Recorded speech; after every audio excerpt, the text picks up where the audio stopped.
ঢাকা ১৭ আসনে বিএনপির প্রার্থী দলটির চেয়ারম্যান তারেক রহমান পক্ষে গণসংযোগ করেছেন বাংলাদেশ জাতীয়তাবাদী পেশাজীবী দল।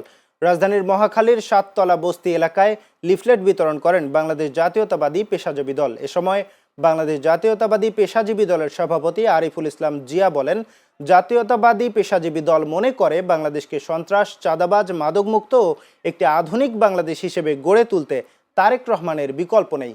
আগামী ১২ই ফেব্রুয়ারি প্রমাণ হয়ে যাবে শহীদ রাষ্ট্রপতি জিয়াউর রহমানের আদর্শ নিয়ে তারেক রহমান জনগণের ভাগ্য উন্নয়নে কাজ করবে।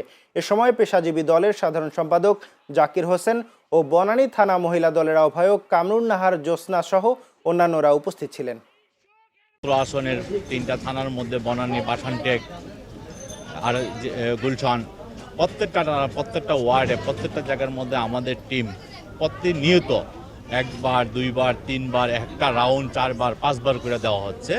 কিন্তু সব জায়গার মধ্যে যাওয়ার পরে সবাই আমরা বলার আগেই তারা অনেক উৎসাহিত হয়ে সেটা ধানের শীষের স্লোগান শুরু করে।